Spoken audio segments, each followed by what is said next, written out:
retour sur le plateau de Minutil pour une nouvelle émission. Je suis ravie de vous accueillir aujourd'hui, ainsi que mes merveilleux invités. Cyril Braillé-l'Écureuil est avec nous aujourd'hui. Bonjour. Bonjour. Le grand patron de la Bourdesière, ce château qui nous invite à fêter les plantes et faire une chasse aux œufs. On va en discuter dans quelques instants, parce que pour l'instant, on a le droit de le faire. Exact, oui, on tient, c'est bon, on tient. ça tient. Allez, on va aussi parler de musique dans la bamboche, notre rubrique de soutien à la culture, avec les foufous de Tevani qui sortent un nouveau clip qui s'appelle Flying Fishes.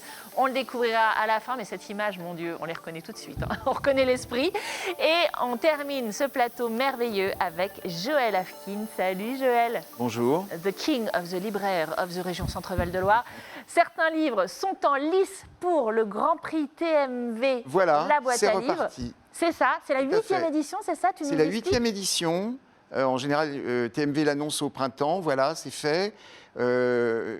Alors, il y a justement TMV cette semaine lance un appel. Montre-le-nous, notre Qui beau veut- TMV là. Qui veut être juré? Qui veut lire des livres? Voilà, qui veut lire des voilà, livres? et Et être dans les cette jurys. année, on a choisi 4 romans, 4 premiers romans.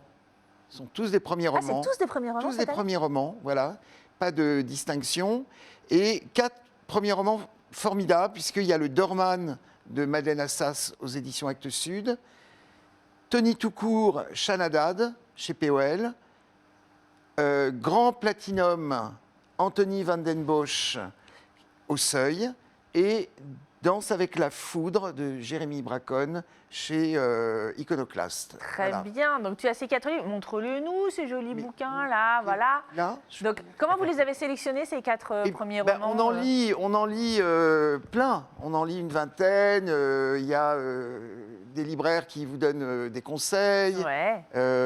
Il y a de l'équipe de TMV qui donne aussi des conseils. Donc voilà. Et puis, à un moment donné, il faut se décider. Et puis émerge forcément, par exemple, pour Tony Toucourt, Chanadad, Ouais. c'est vraiment une histoire d'écriture. C'est une écriture moderne, instantanée. C'est la vie d'une jeune femme qui a 20 ans. C'est son anniversaire ce jour-là. Elle part faire un match, enfin, etc., etc. C'est vraiment très, très bien. Madeleine Assas, le Dorman, c'est vraiment une visite de New York. Voilà, j'en raconterai plus une prochaine Ouais, fois. on en reparlera Voilà. des livres. Aujourd'hui, c'est comment on fait pour être juré du coup on tu attends quel s'inscrit, genre de personnes? On va chercher son TMV au coin de la rue et puis on voit comment on peut s'inscrire. Il faut avoir un goût particulier pour la lecture, le roman. Ah bah oui, bien faut sûr. être jeune, vieux. Évidemment, si on n'aime que le chocolat, ça ne marche pas. Il faut pouvoir s'enfiler les 4 livres en combien de temps par exemple? Oh, la délibération a lieu le 9 juin. Donc, Ça va, c'est large. Mai, juin, ça fait... Comme on va avoir 17 confinements entre-temps, on aura bien le temps de lire. Voilà, on aura le temps de lire. Voilà, tout à Non, mais je fait. rigole. Mais en tout cas, là, c'est alors des premiers romans, des lecteurs un peu de tous âges, de tout profil, uniquement sur Tours ou on peut venir d'un peu plus loin? Mais pourquoi pas, oui, bien sûr, on peut Ouais. venir de plus loin, bien sûr, de la région centre en tout cas. Tout à fait, bien Bon, entendu. avec tous les gens qui sont arrivés le week-end dernier de Paris ou d'ailleurs, on ne sait pas. C'est ça. Mais non, mais en Exactement. tout cas, c'est oui, de la région centre. Et puis, il y a aussi des jurés qui font partie, par exemple, de TMV ou de Fil Bleu, ou bien enfin, des partenaires. Voilà. Et on se retrouve autour d'une table, avec distance, évidemment. Bien et, sûr, voilà, en toute sécurité. ou par Skype s'il le faut. Et puis on choisira. délibère. On délibère et on choisira. Et en tout cas, moi, je suis assez content de ces années passées, parce qu'on a eu vraiment des très beaux prix, des beaux auteurs, Ça, c'est vrai. Qui Le compte- nez creux. et qui continuent. C'est ça. C'est-à-dire que Manuel Benguigui, qui a eu le prix il y a 2 ans, ben, il en est à son 4e roman. Brigitte Giraud, Océane Madeleine, Léonore de Recondo. Bien sûr. C'était le premier prix qu'elle avait dans sa vie. Ça, c'était Et ben formidable. voilà, Depuis, elle on a est été très bien content. entendu, bien reconnue en dehors des frontières de la Voilà. Touraine, bien évidemment. Enfin, même si elle n'est pas tourangelle, mais elle vient régulièrement ici. Tout à fait. Merci beaucoup, mon Voilà. cher Joël, pour Donc, cet à appel vos à lecteurs. À vous, chers amis, si vous voulez participer, allez chercher le TMV au coin de votre rue. Il est gratuit. Inscrivez-vous et je vous renvoie sur le site boîtealivres.com. Tout de suite, je me tourne vers mon invité Cyril Braillé-l'Écureuil, puisque le château de la Bourdesière nous invite à cette 26e fête des plantes et du printemps. on a le droit. En l'état actuel des choses, voilà, on sait que la préfecture peut nous passer un coup de fil demain, mais pour l'instant, tout va bien. Ils vous ont confirmé qu'on pouvait Pour l'instant, oui. parler du festival. Qu'est-ce qu'on va découvrir? Quel est le programme cette année? Alors, on va avoir, comme tous les ans, beaucoup d'exposants. On a même actuellement, on voit une recrudescence de gens qui veulent s'inscrire parce qu'ils ont été éjectés d'autres endroits, donc ils s'inquiètent de savoir s'ils peuvent venir. Qu'est-ce qu'on a dans les exposants? On aura beaucoup de plantes, voilà. de plantes, de des graines. vendeurs de plantes. Voilà, d'outillage de jardin. Il va y avoir de décoration de jardin aussi. Il va y avoir aussi, pour faire un parallèle avec la boîte à livres, un livre, je crois que vous avez sur les poules. Et d'ailleurs, je crois que on l'a reçu la semaine dernière. Il y a quelques jours. Effectivement, tant qu'il y aura des poules. Exactement. Voilà. Parce qu'on n'aura pas droit aux poules, puisque c'est interdit à cause d'une forme de grippe aviaire. Mais en revanche, on va quand même avoir des poulaillers, un peu de poulailler. On va avoir donc ce livre sur les poules. On a beaucoup de livres aussi sur, évidemment, la nature au sein de la boutique du château, de l'outillage de jardin. On va avoir des démonstrations, a priori, dans le verger. Et peut-être... De quel type? Quel genre de démonstration? Il va montrer comment entretenir son verger, comment faire une taille du verger, etc. Parce que, quand même, le jardin, c'est devenu un petit peu le salon d'aujourd'hui, le refuge maintenant. On parle de cocon souvent. Maintenant, c'est notre jardin qu'on aime. Exact. Et on va garder, si on peut, donc ça. On va peut-être avoir des interventions sur les orchidées, si c'est autorisé. Et puis, on va avoir la chasse aux œufs familiale. C'est ça.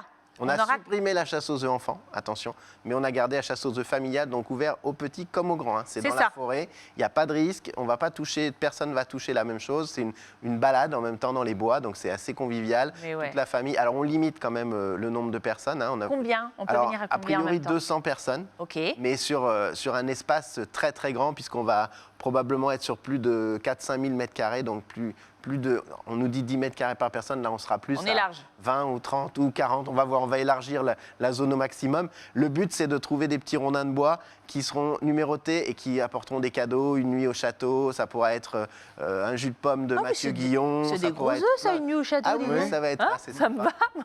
Et c'est assez drôle parce qu'en général les gens disent oui c'est pour les enfants et puis quand toute la famille vient, les parents se prennent au jeu en fait parce que c'est une balade, en même temps on cherche. Bien sûr. Et c'est assez sympa. Puis là on voit des images du château qui est toujours aussi magnifique. Quel plaisir de pouvoir vous retrouver. Cette chasse aux œufs, juste je précise, 10h30, c'est ça? Et c'est sur inscription uniquement. Donc il faut aller sur notre site internet et remplir le formulaire d'inscription. 1 € par adulte et place limitée, donc il faut vraiment s'inscrire, bien entendu. On pourra se restaurer sur place pendant la fête, mais par contre, là aussi, les restrictions sont assez dures, mais on s'adapte. Il y aura une buvette, mais uniquement ambulatoire, pas possibilité de s'asseoir. Bon, il y aura quelques bancs, ça et là, mais on ne pourra pas se regrouper, évidemment, puisque c'est comme toute la restauration, c'est interdit actuellement, à part à l'emporter. Alors, je sais que vous êtes en train de lister les contraintes et le fait qu'il faut agir de telle manière et telle manière, mais quand même, quel plaisir de pouvoir se dire qu'on va pouvoir aller à cette fête. Ça devrait être vraiment agréable. On a vu à la fête de la tomate qui a eu lieu en septembre passé, où il y avait aussi des contraintes, mais finalement les gens ont oublié, ça a été le plaisir d'être dehors, le plaisir de profiter du beau temps, j'espère qu'il fera beau, de déambuler un peu, de vraiment retrouver une vie plus classique. Effectivement, on va oublier un peu toutes les contraintes et on va essayer de l'aménager de telle sorte que justement ce soit le plus agréable possible et qu'on retrouve tout l'esprit de la fête des plantes habituelle et surtout de nombreux pépiniéristes. On en aura probablement même plus que les dernières années, parce que là ils se sont regroupés chez nous et tant mieux. Il y aura plus d'un tiers, voire un peu plus même, qui seront des pépiniéristes. Donc on espère que les gens vont retrouver leur bonheur. Il y aura des graines, bien sûr. Il y aura les fameuses plantes tomates de Nicolas. Évidemment. Donc ça augmente tous les ans. On est à 14 000 cette année. Au conservatoire. On ne peut pas commander au préalable. On peut consulter la liste sur Internet, mais par contre, il faut venir sur place et les récupérer. Merci Cyril Braillé-L'Écureuil. La fête des plantes et cette grande chasse aux œufs proposée par la Bourdésière, ce sera donc 3, 4 et 5 avril. C'est 7,50 €, gratuit pour les moins de 10 ans. www.labourdésière.com. Et puis c'est bien parce que cette fête, elle dure 3 jours, mais surtout elle va durer tout le printemps quand vous verrez tous vos petits semis, tous vos petits plants qui vont se développer comme ça. Allez, tout de suite, on parle de culture et de musique avec Thévani dans La Bamboche, ça continue.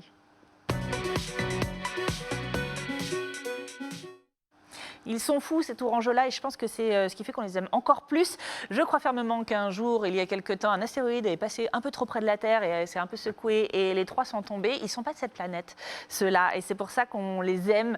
Thévani, c'est tourangeau, c'est punk, c'est ultra précis aussi dans la musique, mais complètement expérimental. On découvre tout de suite le dernier clip de leur titre, Flying Fishes. Bonjour. Hello. Ça va? C'est les Thévani. On est très content de vous retrouver pour vous donner des nouvelles depuis plusieurs semaines, plusieurs mois. Long time ago. Merci à TV Tour de nous permettre cette reprise de contact. Alors c'est quoi les actus de Tevani? C'est toi qui parles. On travaille beaucoup, on continue de faire de la musique, on essaye de développer une formule pour vous retrouver dans la vraie vie en concert. On croise les doigts pour cet été. Mais surtout, on est là pour parler d'un clip, n'est-ce pas, Valentin? Et oui, tout à fait. Le clip Flying Fishes d'un single qu'on vient de sortir. On a sorti ça hier. Vous pouvez retrouver ça sur toutes les plateformes écoutables Spotify, Deezer et Tutti Quanti. Et évidemment sur YouTube. Pourquoi? Parce qu'on a fait un très joli clip en 3D. Et il faut aller voir ça et mettre des pouces bleus. Et pourquoi l'aquarium? Parce qu'on chante toujours en anglais. Et Flying Fishes, ça veut dire poisson volant. Voilà. Bonne écoute et amusez-vous bien. Bisous.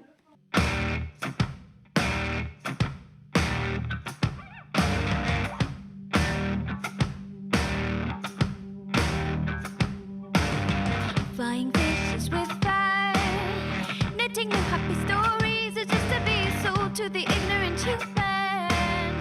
Self-indulgent enough to forget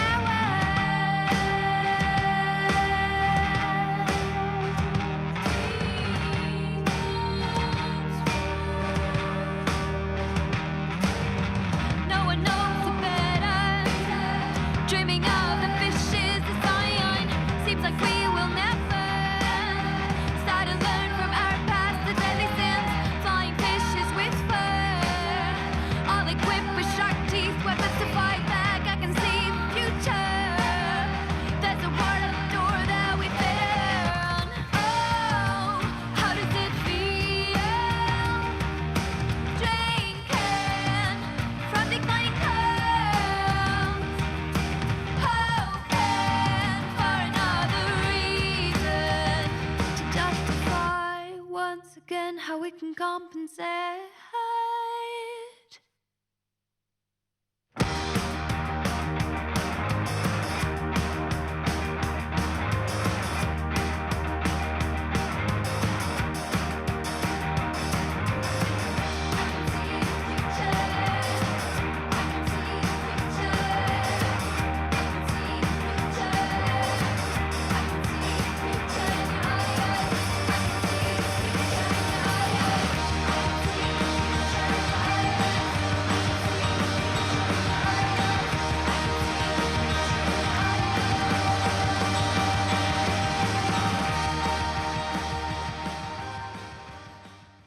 Ah, ils volent bien ces petits poissons.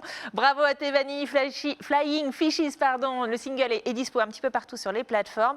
Vous pouvez les retrouver www.tevanimusique.com ou sur les réseaux sociaux Tevani, évidemment sur Facebook, Instagram et tout le bazar. Il a aussi un Instagram et je vous envoie dessus. Joël Afkin, non, t'en as pas ton Instagram. Si, pour la boîte à livres. Si.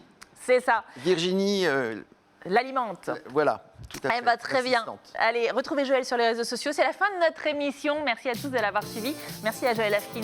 Votez, en tout cas pas votez, mais lisez pour le prix TMV. Vous pouvez être juré. Voilà, vous je aussi. reviendrai. Exactement.